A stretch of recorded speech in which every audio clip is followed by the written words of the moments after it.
Buenas noches, buenas tardes, buenos días a cada uno de nuestros espectadores que va a ver esta entrevista de acuerdo en el horario en el que se encuentre.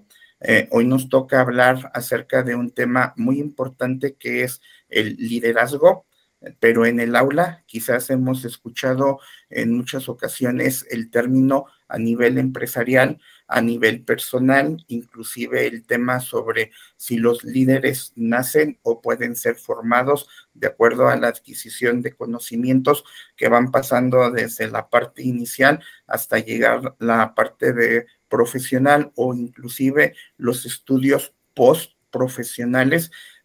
Alguien que va a decir, no, el que no nació siendo un líder jamás va a poder ser líder, y habrá otros que digan, no, sí existe esa posibilidad, no estoy solo. Doy la bienvenida a una persona con autoridad en la materia, la respalda muchos años de trabajo. Voy a dar una pequeña reseña para que podamos conocerla. Posteriormente, aquí mismo, debajo en la parte de comentarios, vamos a dejar sus redes sociales, sus formas de contacto, por si quieren o tienen alguna duda en relación a esto, podamos todavía enriquecer muchas más sobre el tema del liderazgo. Su nombre, presento la doctora Oralia Espinosa Montiel, especialista en nivel básico, secundaria, preparatoria, universidad, en lo que es el grupo Univermilenio. Hablamos no solamente de un campus, ella tiene mucho que decir, trataré de ser algo breve. Licenciada en psicología por la UNAM, licenciada en pedagogía también por la UNAM, tiene maestría. Hablando de su formación, voy a dejar ahorita que ella nos diga esta parte de la maestría. Tiene un doctorado también y creo que es una de las personas que tiene autoridad en la materia. Doctora, no sé si llamarle de usted o llamarle de tú. No sé cómo, cómo se podría o cómo te podrías presentar. Pues me podría presentar como una mujer independiente con muchos sueños por realizar, por alcanzar y pues también hambrienta de conocer, sembrar, hacer, o sea, con una gran visión de futuro. Me gustaría trascender y poder conquistar, como lo hizo Napoleón, muchos terrenos. Entonces, eso es lo que es Oralia. Te brincas una pregunta en donde vamos a llegar en la enésima pregunta. Vamos a decir con qué líder si puede identificar Oralia. Me dice Napoleón. Cuando lleguemos a esa pregunta, me encantaría que me dijera, aparte de Napoleón, en algún docente que me ayudó en esa formación. Pero bueno, eso es como que adelantarnos, y como se dice en el argot del cine, estamos spoileando la parte del final. Bien, así se describe usted. Perfecto. Sí, aunque pudiera decir no precisamente que admira a Napoleón, sino más bien retomo algunas ideas, dado que Napoleón fue un gran líder, un gran estratega, pero no es un personaje que yo admiro propiamente. Pero ya cuando lleguemos a esa pregunta, como bien lo dices, podremos contestar. Listo, muchas gracias. Bien, doctora, ¿cómo defines el término liderazgo desde tu punto de vista profesional, formación académica que tienes? ¿Cómo definirías este mismo término liderazgo desde el punto de vista como docente? Porque sabemos que más de 10 años te respaldan como docente.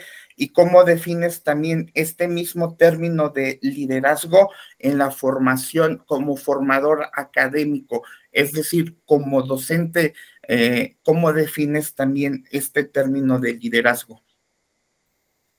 Pues creo que fueron varias preguntas aquí juntas y pudiéramos decir que el liderazgo es un concepto que nos permite en el campo de la docencia poder planificar, poder organizar propiamente el proceso de enseñanza-aprendizaje, y esto lo haces atendiendo a un proceso de articulación de distintos elementos, el saber a dónde quieres llegar, cómo quieres llegar a ese objetivo, esa meta que te has planteado y de qué medios en efecto te vas a valer. Por eso utilizaba hace ratito Napoleón, porque Napoleón era un estratega, era un líder, y entonces considero que el espacio educativo es algo muy parecido a la milicia, y no porque pongamos a pelear a los estudiantes, sino más bien porque nosotros, como esos líderes del aula, organizamos las actividades, los recursos, las herramientas para que estos estudiantes que están en el campo puedan tener las herramientas necesarias, los conocimientos básicos que les permitan salir a enfrentar una gran batalla que es fuera propiamente de las aulas. Entonces, tendríamos que considerar que el liderazgo es el manejo de todo esto. El que tengas también conocimiento disciplinar, pedagógico, el que conozcas de la tecnología para que puedas movilizar. Entonces, el liderazgo, así como en pocas palabras, sería movilizar los conocimientos, las experiencias de aprendizaje, los recursos, de todo lo que corresponde a ti como docente dentro del aula. Sí, fueron muchas preguntas, pero me encanta esta respuesta sobre un proceso. Yo creo que en el aula, desde educación inicial hasta llegar al máximo nivel, hablamos siempre de procesos y no hablamos de situaciones instantáneas o situaciones espontáneas para la formación de una persona. Siguiendo con esta temática, ¿qué barreras existirían o qué obstáculos existen para poder mezclar el liderazgo en la práctica docente o para poder desarrollar líderes en el aula o también para poder trabajar con liderazgo en el aula? ¿Qué barreras o qué obstáculos podríamos encontrar? Lo que pasa que en el aula pueden pasar muchas cosas, y entonces ser un líder en el aula implica el que tengas esta visión de conocer a todas las personas que conforman tu aula. Y entonces un obstáculo sería el que solo te encargues de ver tu programa de estudios sin conocer a tus estudiantes, el que solo planifiques y considerando lo que tú tienes a la mano, pero si no conoces el contexto, las necesidades que están fuera del aula, entonces sería como hacer un trabajo por completo vacío. Entonces necesitamos conocer a los estudiantes, conocer la pertinencia de esos contenidos, de esos planes, de esos programas de estudio, porque si no el gran obstáculo puede ser tú mismo, porque carezcas de visión, porque carezcas del reconocimiento de la realidad que existe, y que entonces solamente estés como generando un proceso desde tu aula y desde tus ojos, sin mirar todo, como todo el pastel completo. Entonces tenemos contextos vinculados incluso con la edad. O sea, recordemos que existe una generación que no se puede parecer a ti. Actualmente podríamos decir que en un aula, si trabajas en un aula universitaria, pudieran ahí compartir hasta 3 generaciones muy distintas. Estamos hablando de la generación de la que puede ser parte el docente, por ejemplo, un migrante digital que apenas se está familiarizando con las redes sociales, con la tecnología, está aprendiendo, está profesionalizándose, pero también tenemos a los nativos digitales, a los millennial o a los de la generación centennial, y que entonces ellos pues manejan, hacen un uso adecuado de la tecnología muchas veces, y entonces un gran obstáculo sería que como docente no puedas generar, planear actividades con base en la tecnología, que sigas realizando prácticas vinculadas a actos que conciernen con libro, pizarrón y nada de familiarización con las tecnologías del siglo pasado, porque eso estaría como promoviendo aburrimiento, monotonía, desinterés, y los mismos estudiantes dirían que eso no les sirve, que ellos aprenden más fuera de la escuela, o para qué vas a reproducir o decir lo que ellos pueden encontrar en Google. O sea, sabemos que Google les da las respuestas a todo. Entonces, ese sería un obstáculo, el que no sepas con qué estudiantes estás trabajando, la edad de tus estudiantes, que no conozcas sus intereses, sus motivaciones. Además, también la salud pudiera ser un obstáculo. Sabemos que cuando estamos prácticamente al 100, aunque es un tanto raro que las personas estemos al 100, también puede ser un factor que pueda influir tanto desde la perspectiva del docente, o si un docente está enfermo, está estresado, está cansado, tiene burnout, pues definitivamente será un proceso mucho más complejo, y lo mismo pasará con sus estudiantes. O sea, los estudiantes pueden deprimirse, pueden sentirse tristes, pueden estar pasando por problemas familiares, económicos, pueden estar viviendo un proceso de duelo. En pandemia ese fue un gran ejemplo de lo que sucedió. Entonces, si tú no conoces nada de esto, pues ese va a ser el principal obstáculo para que no concluyas con estas metas, con estos objetivos que se están planteando pues en las mismas escuelas. Excelente. Entonces, mi siguiente pregunta tendría que ser eh, el practicar o el implementar el liderazgo en el aula o en la práctica docente no es solamente hoy voy a ser líder o hoy voy a formar líderes, sino que va más allá del deseo y del interés, sino partimos de un análisis previo, como dijo usted, para llegar a esa implementación. Es que tan solo piénsalo como estos líderes de la historia. O sea, por eso pensaba en Bonaparte. Bonaparte tenía una misión, tenía un objetivo, conquistar Europa.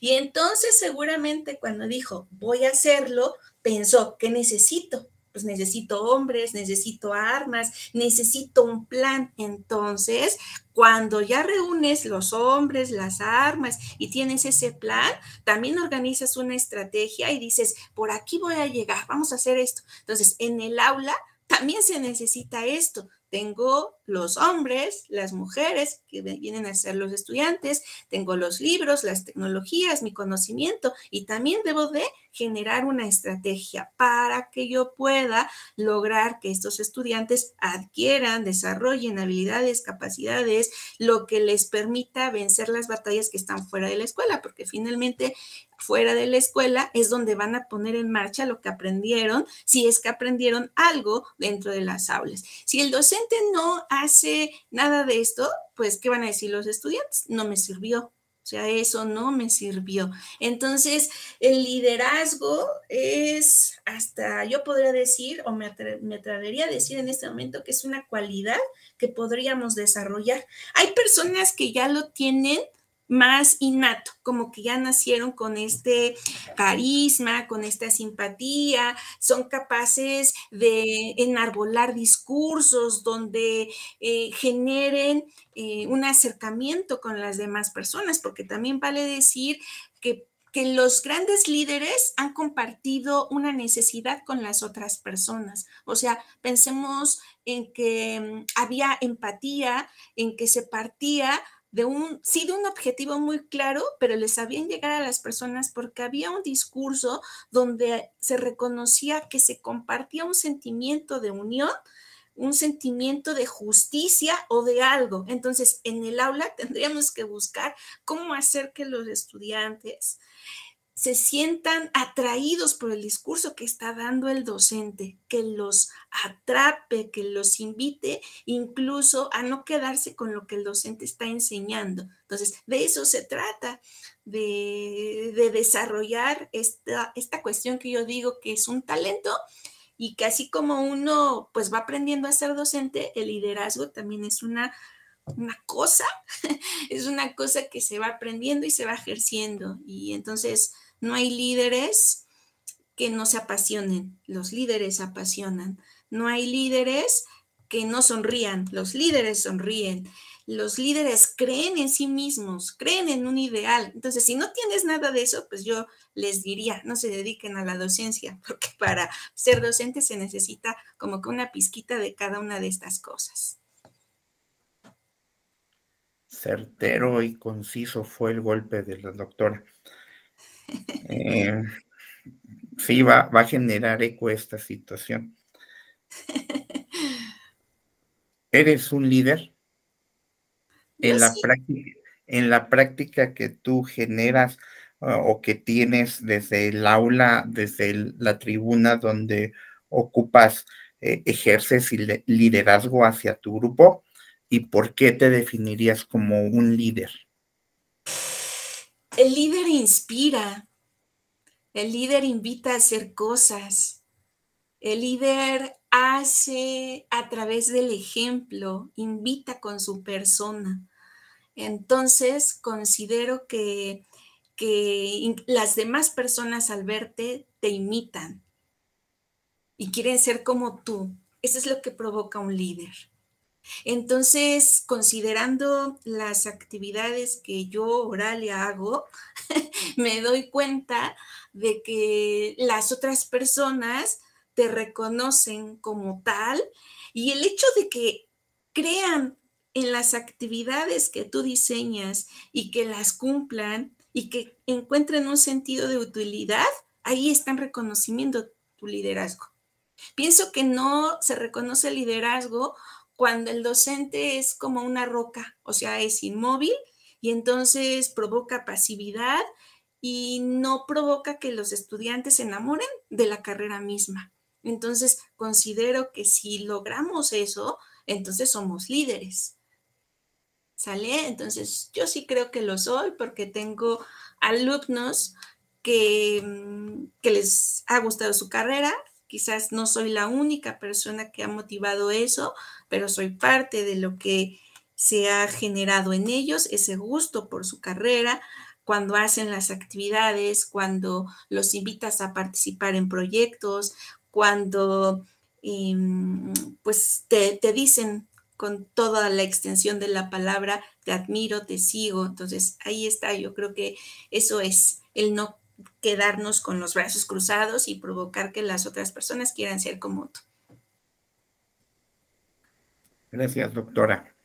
Me quedo reflexionando sus respuestas y quiero plantear esta siguiente pregunta de una forma que escuche dos opiniones a la doctora como docente y a la doctora como si fuese un administrativo.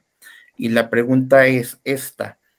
En pleno siglo XXI, hablamos ya de la segunda década del siglo XXI, 2023, el docente debe de propiciar la formación de líderes o contribuir en la formación de líderes, hablando no de primaria, hablando no de secundaria, tampoco de media superior, hablando de personas que están en el nivel superior. Sí tendríamos que contribuir en la formación de líderes, hablándolo desde una forma general para aquellos que digan, no quiero ser líder, me quiero quedar así pasivo.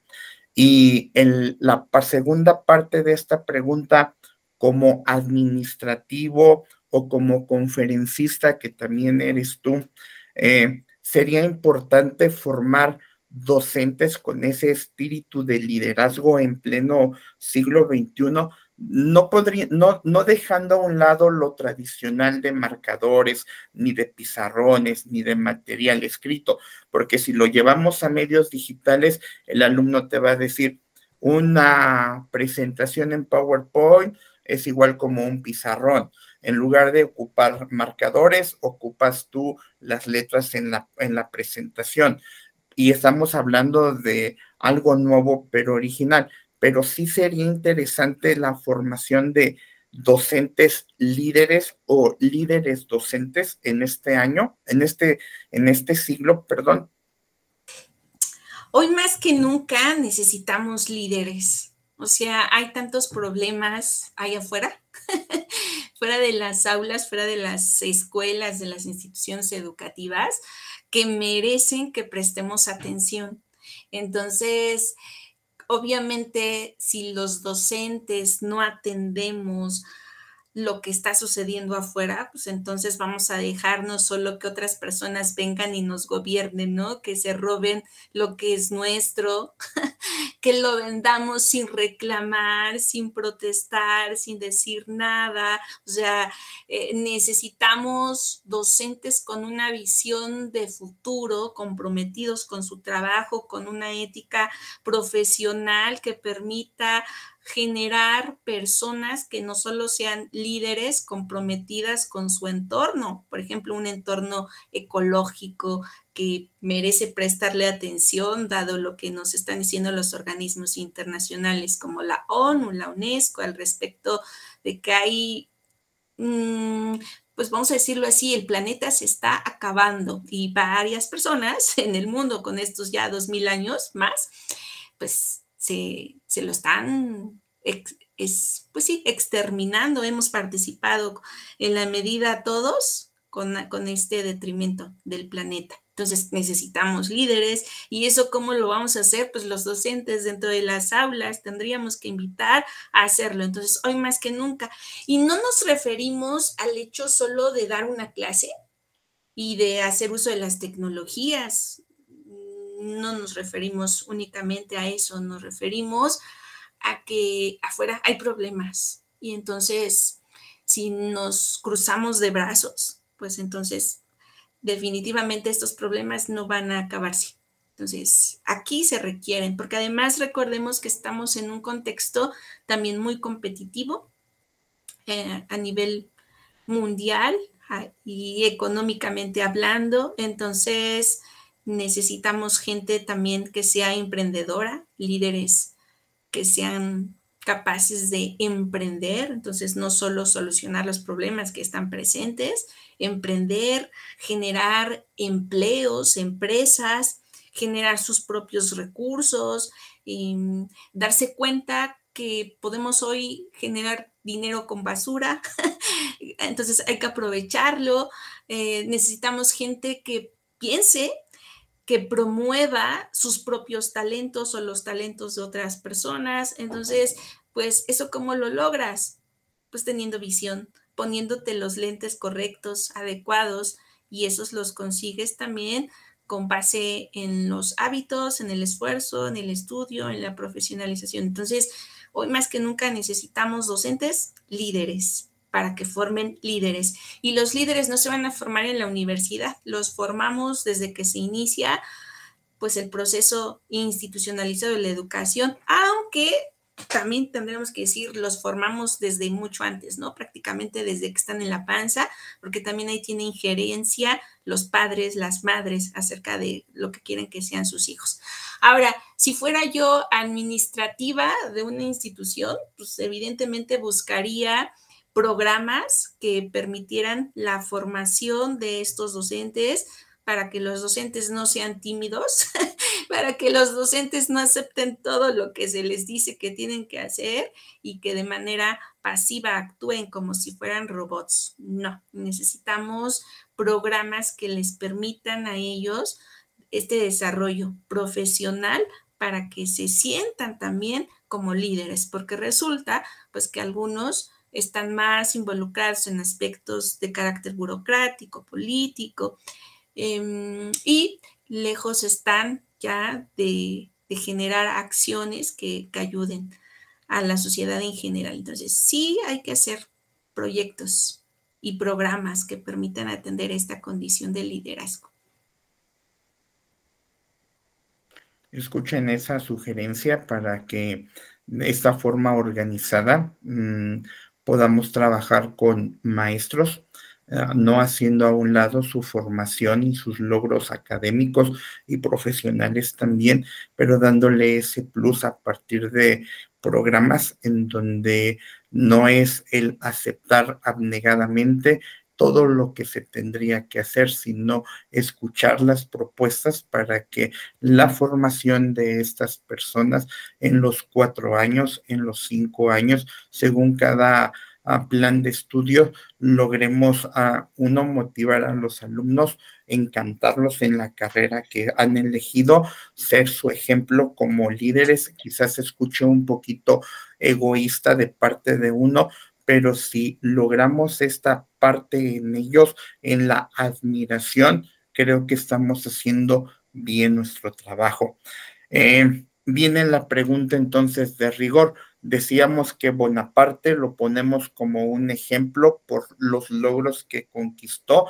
Le podríamos añadir sin tener ningún problema sobre quizás una baja autoestima por su tamaño o quizás una baja autoestima por todo lo que podía recibir bombardeado de no vas a poder o no lo vas a lograr, pero lo dejamos a un lado y entonces nos aterrizamos a qué líder admira la doctora. Hablamos desde histórico y si me puedes decir algo más terrenal, un docente, algo que diga, este me gusta o este me llama la atención. ¿A quién? Primero, pudiera decir que los líderes no tienen problemas de autoestima. Los líderes confían en sí mismos, en sí mismas, y por eso emprenden actos que a los demás les van a llamar la atención. Entonces, Bonaparte no hubiera hecho lo que hizo si se hubiera sentido chiquito. Y a lo mejor ahí tendríamos que entrar en alguna discusión, pero no, los líderes tienen un enorme sentido de confianza en ellos, autoestima alta, sonríen, por eso no los vamos a ver enojados, con esta sensación. Es más, son grandes resilientes, pueden fracasar y decir, chale, me caí, pero se levantan. O sea, hay algo que en ellos los mueve a volver a hacer las cosas. O sea, son persistentes. Entonces, ahí está.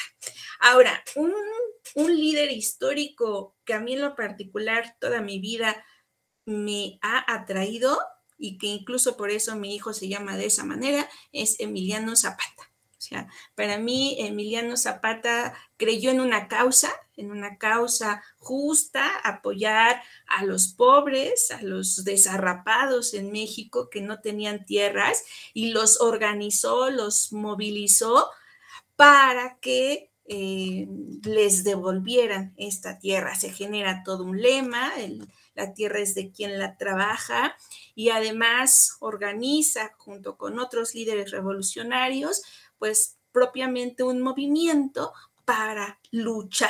Entonces, eso es lo que tendríamos que hacer. Y ahora, en un sentido terrenal, yo siempre he tenido dos personas a las que admiro muchísimo y son líderes natos, que quiero también mucho. Una de ellas es la doctora Lucero Argot Cisneros, pedagoga, investigadora en la UNAM, fue mi asesora de tesis en licenciatura en pedagogía. Entonces, es una mujer que trabaja mucho, es una mujer que te invita a ver las realidades, a analizarla, criticarla, reflexionarla. La recuerdo dando conferencias, haciendo su trabajo de investigación, enseñándote cómo se hacen las cosas. Entonces, es una mujer que admiro y siempre la voy a tener en la más alta estima. Y la segunda persona es el doctor Omar Moreno Almazán. Él es psicólogo, investigador en la UNAM.